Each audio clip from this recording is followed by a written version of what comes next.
بسم اللہ الرحمن الرحیم۔ السلام علیکم۔ آج 3 ستمبر بروز منگل ہم بات کریں گے جسٹس جہانگیری صاحب سے۔ ان کی ڈگری سے متعلق اہم پیش رفت سامنے آئی ہے اور اہم تفصیلات سامنے آئی ہیں، اس کے اوپر ہم بات کریں گے۔ جسٹس بابر ستار صاحب کی جانب سے آج ایک بڑا حکم جاری کیا گیا ہے، اس کی تفصیل بھی میں آپ کے ساتھ شیئر کروں گا، اور ساتھ میں آپ کو بتاؤں گا سندھ ہائی کورٹ میں اہم ایک کیس پر آج عدالت کی جانب سے سماعت کی گئی ہے، اس کی تفصیل بھی میں آپ کے ساتھ شیئر کروں گا۔ سب سے پہلے تو میں آپ کو بتاتا چلوں کہ کراچی یونیورسٹی میں آج مکمل طور پر بائیکاٹ کیا گیا ہے کلاسز کا۔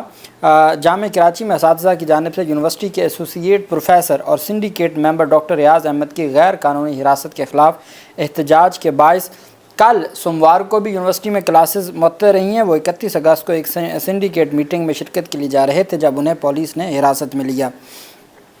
سندھ پروفیسرز اینڈ لیکچررز ایسوسی ایشن کے صدر منور عباس اور کراچی یونیورسٹی ٹی ایس کے صدر پروفیسر ڈاکٹر شاہ علی القادر نے واقعے کی شدید مذمت کرتے ہوئے اسے پوری ٹیچنگ کمیونٹی کی توہین قرار دیا۔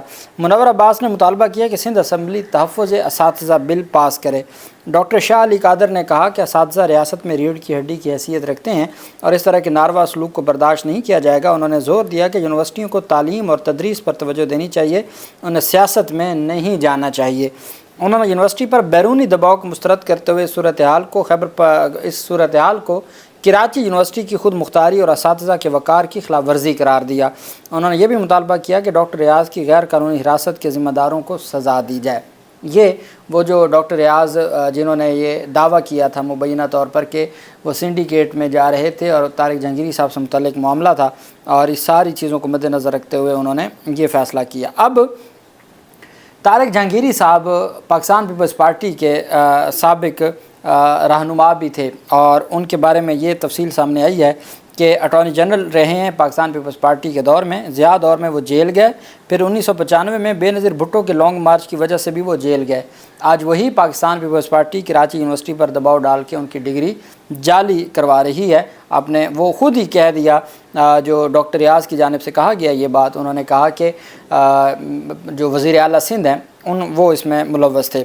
دوسری طرف فواد چودھری نے بڑی اچھی بات کی، انہوں نے کہا کہ جو جیالہ ماضی میں ایک تگڑا وکیل جو رول آف لاء کے لیے کھڑا ہوا اور جمہوریت کے لیے، ماضی میں جمہوریت کی آواز ذوالفقار علی بھٹو تھے، ان کے لیے کھڑا ہوا اور جیلیں کاٹی، شاہی قلعہ گیا، اور آج وہ ایک جج بنا ہے، جج بن کے وہ آئین قانون اور جمہوریت کے مطابق فیصلے دے رہا ہے، اور اسی پاکستان پیپلز پارٹی نے آج ان کی ڈگری جعلی قرار دلوائی ہے۔ اور انہوں نے کہا ہے کہ جی بالکل ایسے ہی اس وقت آصف زرداری اور بلاول زرداری کا ذوالفقار علی بھٹو اور بے نظیر بھٹو کی پارٹی سے ایسا ہی تعلق ہے، اتنا ہی تعلق ہے جتنا محسن نقوی کا کرکٹ کے ساتھ تعلق ہے۔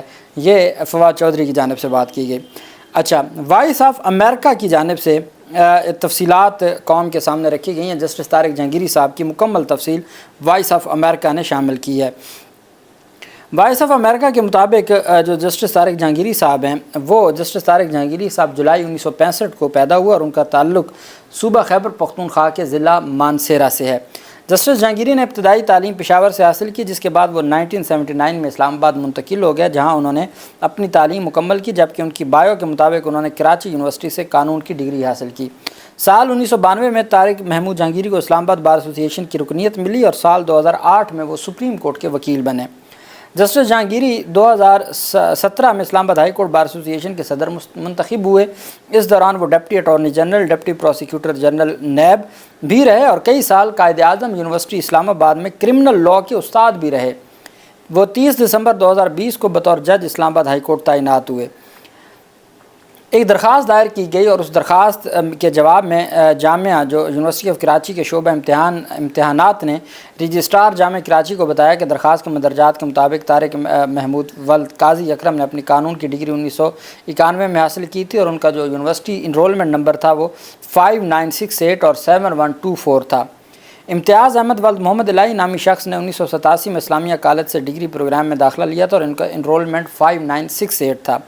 جامعہ کراچی کے شعبہ امتحانات نے رجسٹرار کو لکھے اپنے خط میں کہا کہ جامعہ مکمل ڈگری پروگرام کے صرف ایک ہی انرولمنٹ نمبر جاری کرتی ہے، اور یہ ناممکن ہے کہ ایک ہی طالب علم کو ایک ہی پروگرام میں رہتے ہوئے 2 انرولمنٹ جاری کیے جائیں۔ کسی بھی طالب علم کے داخلے یا ڈگری میں گڑبڑی کی صورت میں معاملہ انفیئر مینز کمیٹی کو ارسال کر دیا جاتا ہے۔ کمیٹی کے قوانین کے تحت جس طالب علم کے خلاف شکایت ہے اسے طلب کیا جانا ضروری ہے، جہاں سے اب یہ انلیگیلٹی سامنے آئی ہے، تاکہ وہ اپنی صفائی میں موقف کمیٹی کے سامنے پیش کر سکے۔ لیکن کمیٹی کی چیئرپرسن ڈاکٹر مسرت کی صدارت میں وائس آف امریکہ کہہ رہا ہے کہ 17 اگست کو ہونے والے اجلاس میں نہ تو طارق محمود جہانگیری کو پیش ہونے کا کوئی نوٹس دیا گیا، نہ ہی کمیٹی اس حوالے سے کسی نتیجے پر پہنچ سکی۔ یہ انفیئرز کمیٹی جو ہے وہ انفیئر مینز کمیٹی، اس کا اجلاس ہے 17 اگست کو۔ 17 اگست کو نہ تو انہوں نے جہانگیری صاحب کو طلب کیا، نہ ہی وہ کمیٹی کسی نتیجے پر پہنچی۔ وائس آف امریکہ کے پاس موجودہ دستاویزات کے مطابق کمیٹی نے اپنی رپورٹ میں کہا کہ اسلامیہ کالج جو جامعہ کراچی سے الحاق شدہ ہے وہ لاء کالج تھا۔ اس کے ریکارڈ کے مطابق طارق محمود جہانگیری کبھی بھی کالج کے ریگولر طالب علم نہیں رہے، لیکن وہ 1998، 1999 اور 1991 میں LLB کے امتحانات میں بیٹھے۔ دستاویزات کے مطابق اس وقت پرائیویٹ بھی ہو جاتا تھا۔ دستاویزات کے مطابق طارق محمود کو ایک پرچے کے دوران ناجائز ذرائع استعمال کرنے پر ان کے نتائج بھی روکے گئے۔ جامعہ کراچی نے طارق محمود سمیت 61 امیدواروں کو غیر قانونی ذرائع استعمال کرنے کی شکایت پر امتحانات میں شرکت اور انہیں کسی بھی الحاق شدہ کالج کو داخلہ دینے سے بھی روک دیا تھا۔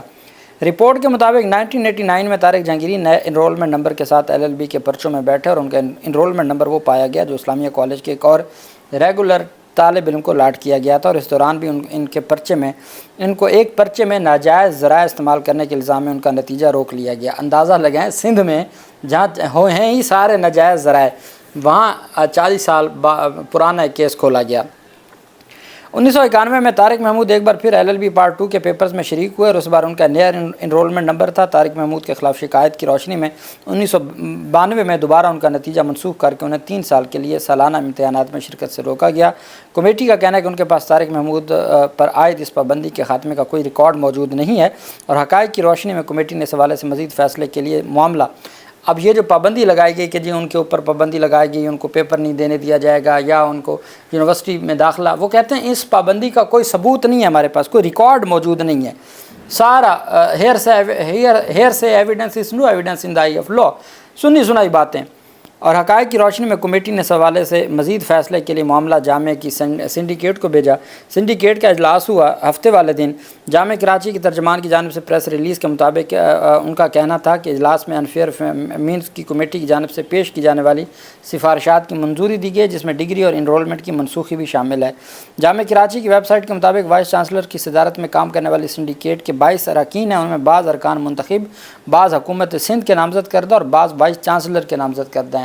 مذکورہ کمیٹی کے ایک رکن ڈاکٹر ریاض احمد جو شعبہ اپلائیڈ کیمسٹری کے استاد ہیں، وہ غائب ہو گئے، اور پھر ڈاکٹر ریاض کا سارا معاملہ ان کی جانب سے لکھا گیا، اور انہوں نے کہا کہ جو ہے وہ کراچی یونیورسٹی کے 2 سنڈیکیٹ ارکان سے، وائس آف امریکہ کہتا ہے کہ کراچی یونیورسٹی کے 2 سنڈیکیٹ ارکان سے گفتگو ہے۔ انہوں نے نام ظاہر نہ کرنے کی شرط پر بتایا کہ سنڈیکیٹ کے اجلاس سے قبل ضروری نہیں ہے کہ ایجنڈے میں انفیئر مینز کمیٹی کی رپورٹ بھی جاری کی جائے یا نہیں، بعض اوقات دستاویزات پیش کر دی جاتی ہیں اور بعض اوقات نہیں کی جاتی۔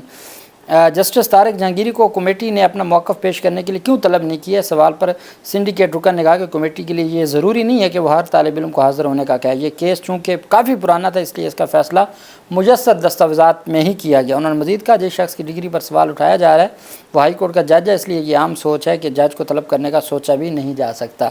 ڈگری منسوخ کر دی، ان کی انرولمنٹ منسوخ کر دی، لیکن ان کو بلایا نہیں جا سکتا۔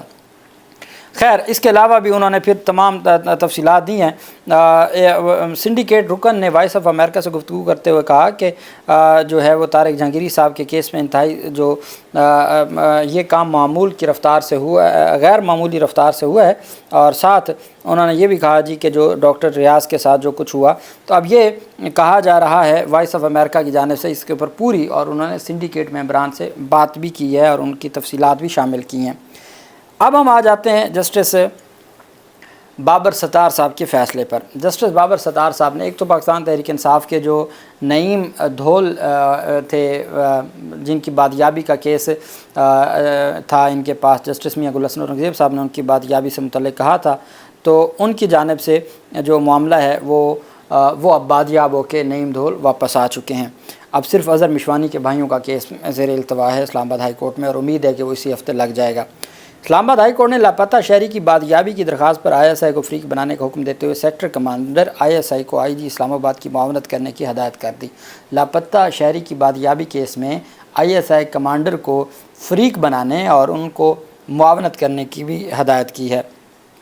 شہری فیضان عثمان کی بازیابی کے لیے درخواست پر سماعت ہوئی۔ درخواست میں ISI کو فریق بنانے کی ہدایت کی، جبکہ سیکٹر کمانڈر ISI کو IG اسلام آباد کی معاونت کا حکم دیا۔ جسٹس بابر ستار نے IG اسلام آباد کو مغوی کا فون نمبر اور گاڑی ٹریس کرانے کی بھی ہدایت کی۔ درخواست گزار نے کہا کہ گھر کے باہر گاڑیوں میں لوگ آئے تھے، گھر میں گھس کر تلاشی لی گئی۔ میں نے وردی والے افراد سے کہا کہ میں پاکستان کی خدمت کر رہا ہوں، آپ میرے گھر کیوں آئے ہیں؟ میرے ساتھ میرے گھر سے نکل کر میرے انسٹیٹیوٹ میں گئے، وہاں بیٹھ گیا۔ انسٹیٹیوٹ میں بیٹھ کر انہوں نے کیمرہ بند کرنے کا کہا۔ میرا سوال پر بتایا گیا کہ آپ یہ رہنے دیں کہ ہم کہاں سے ہیں۔ درخواست گزار نے بتایا کہ مجھے کہا گیا کہ آپ کے بیٹے کے آپ کے عزیز سے رابطے ہیں جو مبینہ کالعدم تنظیم سے منسلک ہے۔ یہ میرا داماد ہے جو لاہور میں رہتا ہے، اس سے رابطے کے الزام میں میرے بیٹے کو لے کر گئے۔ پہلے دن آیا تو میرے بیٹے سے جہاد کے بارے میں پوچھا گیا۔ میرے بیٹے نے ان سے کہا کہ میں اسٹوڈنٹ ہوں، جہاد میرا کام نہیں، آرمی اور حکومت کا کام ہے۔ میرے بچے کو اٹھانے کے بعد مجھے کہا گیا کہ اگر آپ قانون کی طرف گئے یا میڈیا میں گئے تو آپ کے بچے کی خیر نہیں ہے۔ مغوی محمد فیضان کے والد کمرہ عدالت میں عبدیدہ ہو گئیں اور کہا کہ 2 ماہ گزر گئے، میرے بچے کو لے کر گئے ہیں، ابھی تک واپس نہیں کیا۔ میں نے ان سے رابطہ کیا اور ان کے دفاتر کے چکر لگائے مگر کوئی سنوائی نہیں ہوئی۔ عدالت نے درخواست گزار سے استفسار کیا کہ آپ نے ان سے رابطہ کیسے کیا؟ درخواست گزار نے بتایا کہ مجھے ان نون نمبر سے کال آئی اور میرے بیٹے کا واٹس ایپ بھی آن تھا، وہ میرے اور گھر کے تمام لوگوں کی ڈیوائس لے گئے۔ کچھ فوٹیجز ہمارے پاس ہیں جن میں ایک کوئٹہ نمبر کی گاڑی نظر آ رہی ہے، ایک ڈالا اور ایک کچھ پرائیویٹ گاڑیاں تھیں جو میرے گھر آتی رہیں۔ لیپ ٹاپ، میک بک، 2 آئی فون اور انسٹیٹیوٹ کے DVR لے کر گئے ہیں۔ تقریباً 10 سے 15 لوگ تھے جن میں پولیس کا کوئی بندہ نہیں تھا۔ میرے اندازے کے مطابق یہ جو اداروں کے لوگ تھے 2 دن تک میرے گھر اور انسٹیٹیوٹ آتے رہے اور پوچھ گچھ کرتے رہے۔ داماد بھی لاپتہ ہے، ان کو پہلے اٹھایا گیا۔ ہم نے درخواست میں وزارت دفاع کو فریق بنایا ہے۔ عدالت نے مغوی کو بازیاب کرانے کا حکم دیتے ہوئے سماعت جمعرات تک ملتوی کر دی ہے اور عدالت نے جو ہماری ISI ہے اس کو کیس میں بطور رسپونڈنٹ فریق بنانے اور جو وہاں کے متعلقہ سیکٹر کمانڈر ہیں ان کو IG کی معاونت کرنے کا بھی حکم دیا ہے۔ یہ آج عدالت کی جانب سے اہم پیشرفت سامنے آئی ہے۔ تو جسٹس طارق جہانگیری صاحب کے جو صورتحال ہے اور وائس آف امریکہ کی جانب سے جو ان کی جانب سے جو انکشافات کیے گئے ہیں وہ بھی میں نے آپ کے ساتھ شیئر کیا، اور پھر جسٹس بابر ستار صاحب کا آج کا فیصلہ۔ اللہ پاک پاکستان کا حامی و ناصر ہو۔ بہت شکریہ۔ اللہ حافظ۔ پاکستان زندہ باد۔